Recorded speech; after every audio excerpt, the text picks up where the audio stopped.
Sean Payton loves Bo's energy. Travis Hunter's Heisman odds jump again, and the Avs made some moves before their season begins. This is your Denver Sports Daily for October 8th. Let's go. Taking you through your morning headlines, it's Denver Sports Daily with Rachel V. Hill. Sean Payton is loving the energy that Bo Nix showed on Sunday in the game and in the off the field and everything, especially in that moment where they had an altercation in the third quarter after that deep pass that was dropped by Troy Franklin. Sean said, "It's the heat of the moment. It's the game. It's competitive. He's fiery." Payton went on. And so, yeah, again, I loved his response, and we're on to the next. And it's nothing.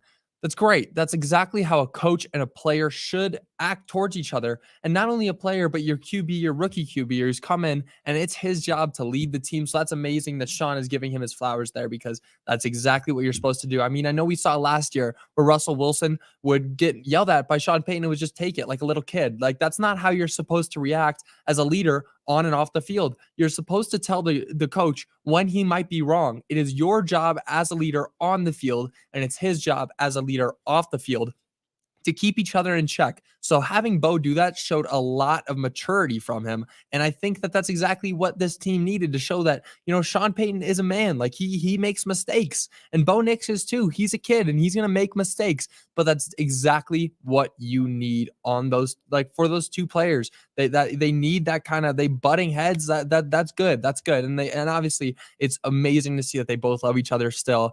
I mean, obviously Bo joked about it yesterday when I said, he said, Sean turned to him and said, "I love you." And both said, "I love you back." And it was kind of fun to see them joking about that.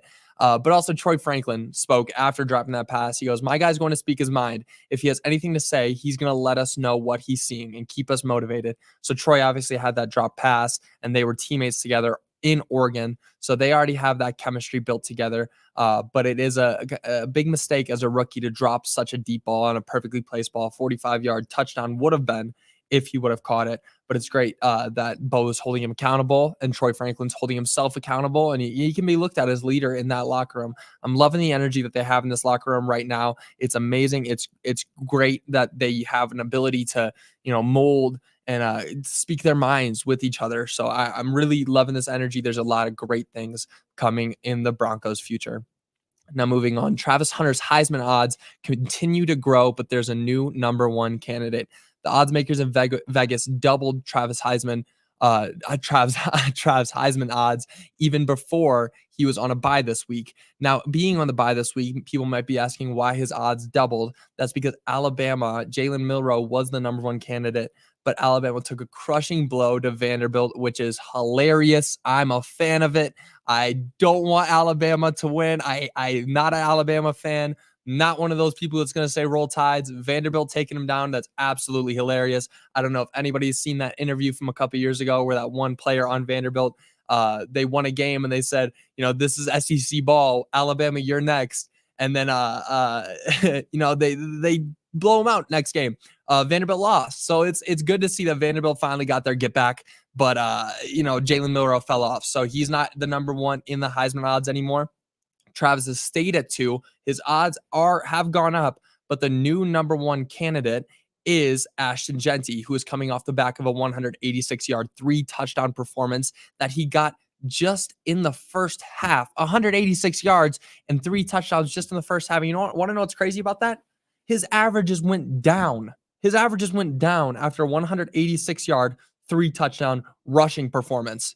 He's performed at the highest of levels, racking up 1,031 yards and 16 touchdowns through 5 weeks. He's also the first offensive player to reach 1,000 yards.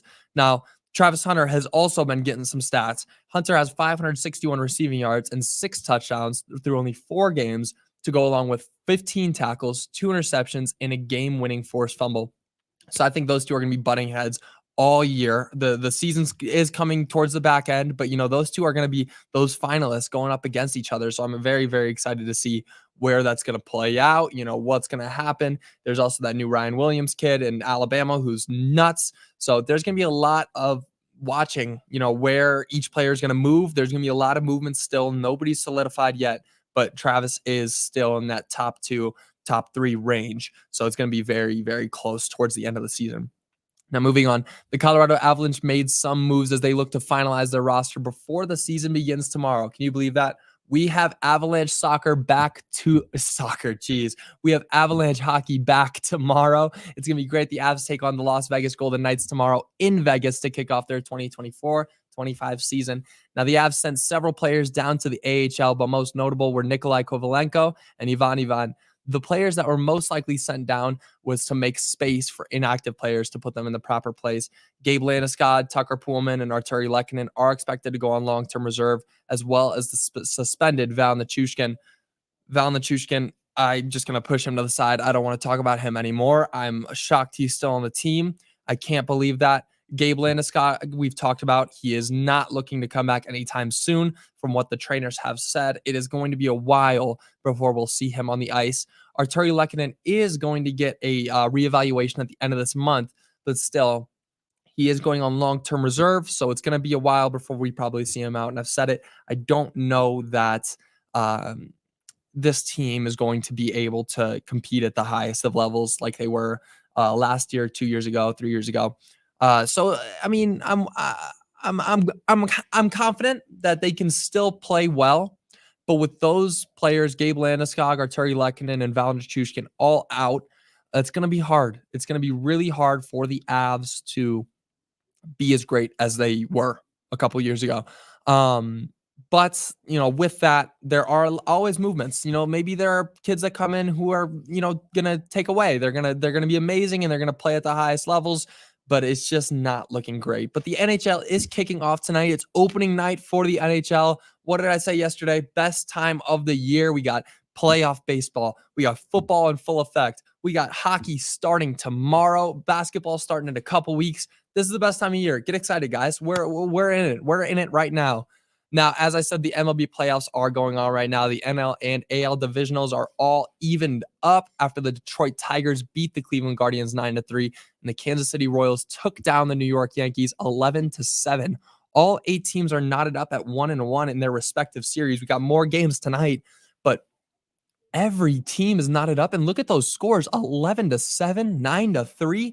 This is I've never seen scoring like that in playoffs in a while. This is great. I mean, I don't know if anybody watched that Padres-Dodgers game. I talked a little bit about it yesterday, but talk about the fire in those two teams. This is going to be so much fun. The Yankees are looking good, even though they lost to the Kansas City Royals. The Detroit Tigers and the Cleveland Guardians, that's going to be a fun series to watch, especially because they're in the same division. So it's going to be very close, the whole entire time. I've seen a lot of these games going all the way. And then, I can't make a bet on who's going to the World Series yet because it's so close still. Every team has an equal opportunity right now. So I'm very, very excited to see where everything's going to go. But that's going to do it for your Denver Sports Daily. I want to read some of your comments. Here we go. Any word of when Captain Gabe might be available this season? They said not anytime soon. I know that they were looking around Christmas time, so they were going to think they're going to reevaluate him near December, but it's not going to be before December. That's what I know. It's going to be a while, and obviously that's the most major loss, most likely, that the Avs could have taken just because of everything that he is for the team. He is so important and crucial to the Avalanche, so it's a huge loss that he's not going to be there for the first half of the season. So definitely keeping you guys updated on that because it's going to be a huge loss. It's NHL opening night. Best time of year. What did I say? It's the best time of the year. NHL opening night. We got baseball, football, basketball starting soon. There's everything you want to watch on. It's amazing right now. He took a shot for his buddy Troy Franklin and it didn't work out. Oh well. That's right. Oh well. You take shots, balls get dropped sometimes. It's not the end of the world. We won the game. I love that. I love that kind of mentality there. He took a shot for his buddy, who obviously they were buddies. They played at Oregon together. So it's great that people are, understanding that it's not a big deal that ball is dropped, but it is good that, everybody could kind of learn from their mistakes there. You're shocked that Val is still on the team, huh? What do you expect them to do? You can't just wave a magic wand and recoup all that cap space. You're right. But let's take a note from the Broncos playbook. Somebody's not working out, get him off the team. He's no good for the team. The team is not working around Val Nichushkin, so I have to disagree with you there. I don't think that he should be on the team, but that's just my opinion. No. One more. So on this Bronco win streak, the Broncos are on a win streak, 3 games. Keep it rolling. It's feeling like last year, but better when they were on that 5-game win streak because they're not just winning games by 1 score. They're blowing teams out. This is amazing. I'm so excited. I think that they can get, they can go on a further win streak. But that's going to do it for your Denver Sports Daily today, guys. Thank you so much for joining me. I'm going to be back with you guys again tomorrow for the next couple weeks as Rachel is getting married and on her honeymoon. So congratulations to Rachel. And I'm looking forward to being with you guys for the next couple days. I will see you guys tomorrow.